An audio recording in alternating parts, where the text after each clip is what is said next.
This is the book of Isaiah, chapter 19, starting at verse 14. The Lord Yahweh, Hashem Yahushua, have mingled a perverse spirit in the midst thereof, and they have caused Egypt to err in every work thereof, as a drunken man staggereth in his vomit. Verse 15, neither shall there be any work for Egypt which the head or tail, branch or rush may do. I'm going to start off by giving all praises, all honor, and all glory to God, Allah Yahweh, by Hashem Yahushai, by Hashem Rachak. Double honors to my apostles, the elders of Great Millstone, who teach and do rule well. Peace and salutations to the Akim across the four corners of the earth, pushing this truth with faith and with sincerity, as well as risking their lives and the freedom to do so, now more so than ever. Shalom to the Akwath, as well as the Akim out there listening and learning. Lord willingly, this is edifying. Shalom to the Israelite foreigners scattered abroad in the land of the other nations, appearing like the other nations, but subscribing to this truth. To y'all say Shalom. It's the brother Yahweh South out of the GMS Cleveland Church, a fellow servant, coming at you with another lesson through the Spirit and through the power of Yahweh Shem Yahushai. And basically, I came across this article and it caught my attention because, we in a time, it's prophecy. It says that there's going to be no work. When I brought out this Isaiah chapter 19, it basically says, the Lord have mingled a perverse spirit in the midst thereof. And they have caused Egypt to err in every work thereof, as a drunken man staggereth in his vomit. So when a man is intoxicated to the point where he is so drunken that, he's slipping in, he has no stability. Your legs is your foundation. So, but if this man is drunken, he can't stand. And the scriptures talk about a kingdom divided cannot stand. This place is divided. This place is on the way out. We were just speaking on that at camp.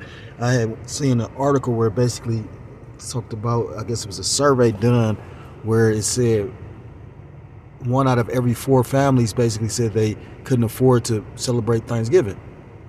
You know what I mean? And I was just thinking, well, that's deep, because if they said they couldn't afford to buy the meal or make the meal. So I was just thinking how deep that was, because if they can't afford the meal this year, what you think next year gonna be? You know what I mean? And that was a heavy revelation. Saying all that to say this, this place is almost done. We was just talking about how it didn't even seem like Thanksgiving. Thanksgiving for real. It's a pagan holiday that you shouldn't be celebrating or partaking in anyway, because it's basically the celebration of this red Hebrew Edomite, the so-called white man, taking down your brothers and sisters of the northern kingdom, the Gadites. Reuben as well, the Reubenites, although the Reubenites basically didn't bow down. They was the only one not to make any treaties with them. Well, no, Salakia, that's not true. They did make treaties, and they would continue to keep on fighting. It was Esau that was breaking the treaties. They never, the tribe of Reuben never basically gave in to the devil. But saying all that to say this, the time we coming in is, the scriptures talk about it's going to be a lack of work, and you seeing that with this article. It says company fires 2,700 workers while they were sleeping days before Thanksgiving, and that's some cold-blooded shit. You know what I mean? That's why scriptures talk about the servant, the borrowed servant to the lender. The rich will rule over the poor, and the borrowed servant to the lender. Roughly paraphrased. And you're gonna have you're gonna have more jobs that's gonna basically be laying off. I know you had some of these mega corporations basically laid off a lot of their employees, but the cold-bloodedness of it is the fact that they did it days before the pagan ass holiday. And these people probably did trust in Egypt. But like I said, I was going into, like, they was talking about how Black Friday, a lot of these people wasn't like at the Walmarts and whatnot. They said they looked at 2 Walmarts, one on the East Coast, one on the West Coast, and basically, on Black Friday, they wasn't basically much traffic. So again, this place is done. Um, it says a Mississippi-based furniture company abruptly fired nearly 2,700 workers in the U.S. just days before Thanksgiving, according to multiple reports. Right before midnight on November 21st, thousands of workers, many of whom were asleep, received a text from United Furniture Industries saying that they were terminated effectively and were no longer allowed to return to work. And why did you fire them though? At the instruction of the board of directors, we regret to inform you that due to unforeseen business circumstances, the company has been forced to make the difficult decision to terminate the employment of all its employees. God damn, effective immediately. The message, which the New York Post Review said, your layoff from the company is expected to be permanent and all benefits will be terminated immediately without provision of COBRA. A follow-up email from the company read, referring to a federal law that gives employees who lose their jobs the option to keep their employer-sponsored health insurance under certain circumstances. So they couldn't even keep their health insurance down. The company also instructed its drivers to immediately return equipment, inventory, and delivery documents regardless of whether or not they have completed their deliveries. God damn. So you know what? You know, that being that, and you're going to have more and more companies doing that. You know, like I said again, right now when people can't afford to feed themselves, let alone, the fuck they going to be buying furniture for? So like I said, if you ain't in an industry where it's something that is needed, you know what I mean? Like I said, somewhat essential. You know, like food service right now probably be good. You know, this construction is going right now because a lot of contracts are already in the work. You know, you see Esau constantly building, and although money ain't moving like it was, they done already signed off on certain projects. You know what I mean? You know, construction jobs have certain dates. You know what I mean? You know, they might have said it. This project should be done by such and such time. So that's already in the works. But eventually that's going to slow down. Because like I said again, this inflation is killing everything. It says, the company also instructed, I read that, it says employees were given no explanation for why they were terminated so abruptly. On Tuesday, UFI sent out an update regarding the retrieval of their belongings, which FreightWaves reviewed. As soon as the property manager can provide a safe and orderly process for former employees to come and gather their belongings, they will do so. We are not certain of the time frame for this, but will communicate proactively, the email said. Damn. In response, numerous employees expressed shock and frustration at their abrupt firing. One employee told FreightWaves, it's not fair to the laborers who seriously work so hard to be blindsided like this. It's not fair to the mom who just had a baby to wonder if she even has health insurance to cover it. It's not fair to the cancer patient in the midst of chemo about how to pay for her treatments. Another employee, TJ Martin, told WLBT, this has been a drastic shock to every one of us. And the scriptures talk about how it shall come upon thee suddenly. Bear with me for a second. I'm going to start in the book of Isaiah chapter 47 and verse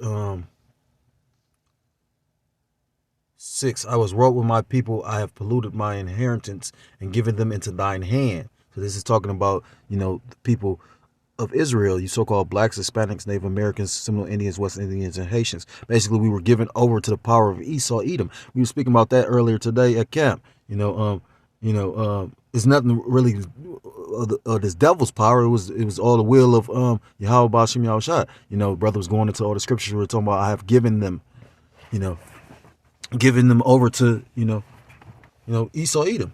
So it says, I was wroth with my people, I have polluted my inheritance and given them into thine hand. And whose hand is that? He talking about this red Hebrew Edomite. Because believe it or not, contrary to popular belief, you're not free. When you born into this wicked ass place known as Babylon the Great, aka America, you are presented with a birth certificate. Your mother signs you over to the government, to Esau Edom, right then and there. You can't. I don't think you can even just really leave the hospital like that without signing. And people, I'm sure it's like little loopholes. That's just like when a woman gives birth and they take all the placenta and all that. By right, that's yours. But the government, the hospital takes that because they can make medicines and whatnot out of that stuff. This motherfucker just the devil. It says, and thou didst show them no mercy upon the ancient, hast thou very heavily laid thy yoke. And, we was just speaking on that today. We built this place up. You know what I mean? Although we'll be labeled as lazy. Our people built this place up. All of us work jobs. Yet and still, like I said, and then the true, this motherfucking red Hebrew Edomite is supposed to be just the image of like the hardest worker, the goodest person. But then, like I said, this motherfucker didn't build up none of this. It says, and thou sayest, I shall be a lady forever, so that thou didst not lay these things to thy heart, neither didst remember the latter end of it. Talks about the lady that basically rode on the scarlet covered beast, which is Babylon the Great whore. But in the book of Isaiah chapter 47, it talks about come and sit in the dust, O virgin daughter of Babylon, which is Babylon the Great, because the Lord is bringing this place down low now. It says, and thou saidst, I shall be a lady forever, so that thou didst not lay these things to thy heart, neither didst remember the letter end of it. Therefore, hear now this, thou that art given to pleasures. Isn't this the place as do as thou wilt? That dwellest carelessly, that sayest in thy heart, I am, and none else beside me. I shall not sit as a widow, neither shall I know the loss of children. But these two things shall come to thee in a moment, in one day, the loss of children and widowhood. They shall come upon thee in their perfection for the multitude of thy sorceries and for the great abundance of thine enchantments. Because this place is founded on witchcraft, from their media to the pharmakia, they pseudoscience, for thou hast trusted in thy wickedness. Thou hast said, none sees me. The wisdom and thy knowledge, it hath perverted thee. And thou hast said in thy heart, I am, and none else beside me. This fucking devil believes that he the Most High. And that's why, at the end of the day, they're not a God-fearing nation. That's why you got the individuals like that guy, what's his name? Noah Huro Harari, Noah Yuval. And they got the nerd and got a name Noah. This motherfucker is the complete, with all this blasphemous statements this man make. Or one man, whatever. I think he the one man because he's one of them alphabet letter people. But it says, verse 11, therefore shall evil come upon thee, thou shalt not know from whence it riseth. And that's how basically it made me think of this scripture, because of the fact that these people were blindsided by this. And that's how the day of the Lord is going to be as well. He's going to catch people off guard, just like how these people were caught off guard when they literally lost their jobs. It says, therefore shall evil come upon thee, thou shalt not know from whence it riseth, and mischief shall fall upon thee. Thou shalt not be able to put it off, and desolation shall come upon thee suddenly, which thou shalt not know. Back in the article, it says, on Wednesday, former employee Toria, I'm going to go up. It says, that puts a damper on everybody's spirit. I'm going to go back up. Another employee, TJ Martin, told WLBT, this has been a drastic shock to every one of us. That puts a damper on everybody's spirits. Especially when you're told to be ready to hit it hard Monday. Damn. Every one of us is dedicated to the company. We consider each other to be family members. On Wednesday, former employee Toria Neal filed a lawsuit against the company, alleging that it violated the Federal Worker Adjustment and Retraining Notification Act by not providing at least 60 days notice of its shutdown. That just ended abruptly. Yeah, but I mean, at the end of the day, how long before, if the company did that, that means this company probably bankrupt. Make me think of that FTX shit. You know what I mean? Like, if the company just abruptly did that, they probably can't. So you gonna try and sue these people for what? You know what I mean? Like, you'd be better off trying to get another job. You know what I mean? But, at the end of the day,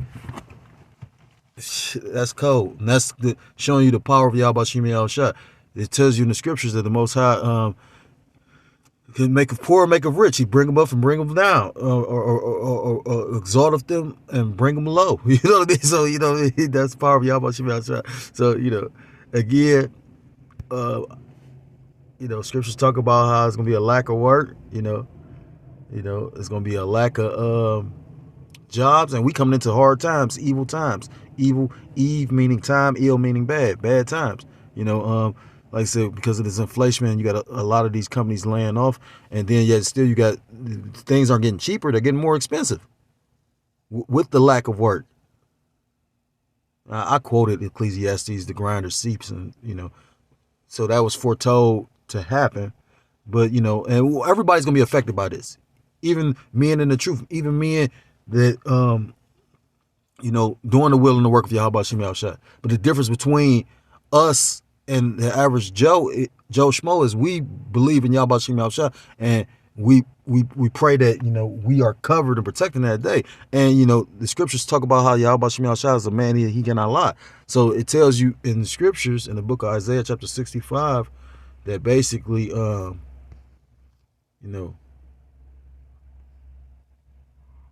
Slovakia.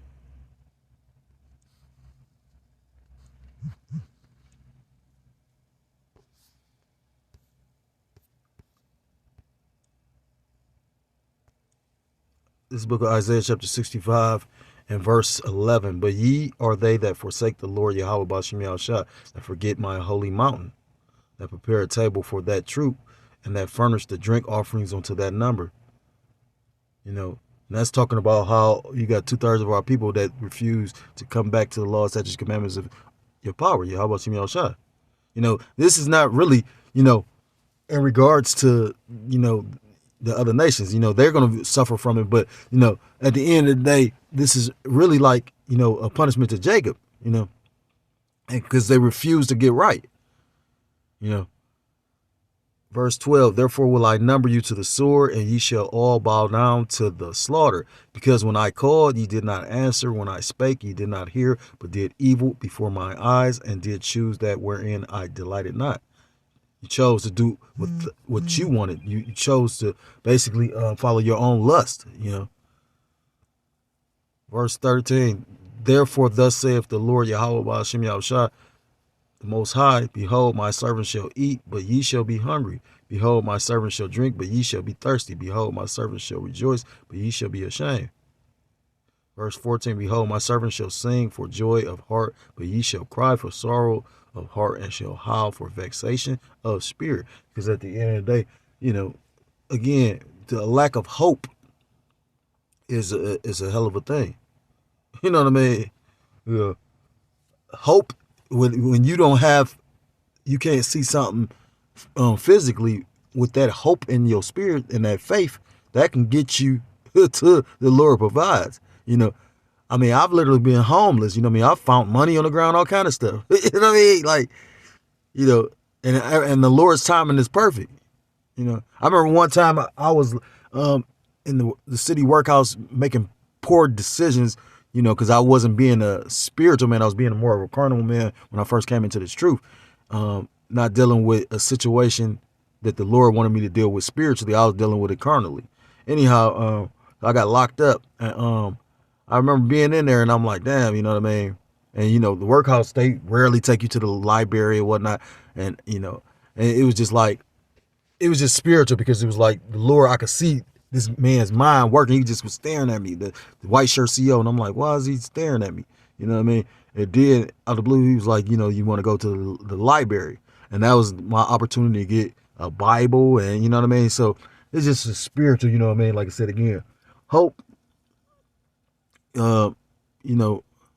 hope. But the thing is, this devil wants you to trust and hope in him. He wants you to believe in him. He want to tell you what to believe in. He want to take away your hope. You know what I mean?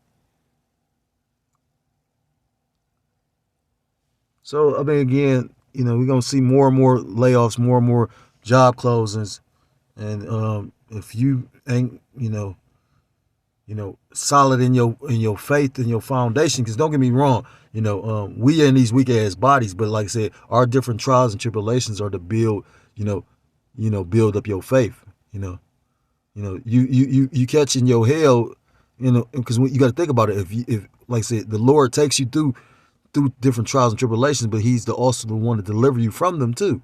And I'm sure every brother and sister that's really truly believing in this faith and this truth, they have some testimony. That's why you had individuals that chose not to, succumb to dealing with that jump shot on basically, if it took for them to lose their jobs or whatever. You know what I mean? Like, some individuals didn't even get presented with the situation. So with that, If you're so-called Black, Hispanic, Native American, Seminole Indian, West Indian, or Haitian, I implore you to come back to the law, statutes, commandments of your power, Yahweh, Ba'ashim, Yahushua, or you will be destroyed. With that, I want to give all praises, all honor, and all glory to call Loyam La Yahweh, Ba'ashim, Yahushua, Ba'ashim, Rachakados Wakatam. Double honors to my apostles, the elders, a great millstone, for teaching do rule well. Peace and salutations to the Akim across the four corners of the earth, pushing his truth with faith and with sincerity, as well as risking their lives and the freedom to do so now more so than ever. Shalom to the Akwath, as well as the Akim out there listening and learning. Lord, willingly this is edifying. Shalom to the Israelite foreigners scattered abroad in the land of other nations, appearing like the other nations, but subscribing to the truth. To you, I say shalom. Till next time I'm able to come with another lesson. Shalom, shalom. Mawath lababah. Shalom.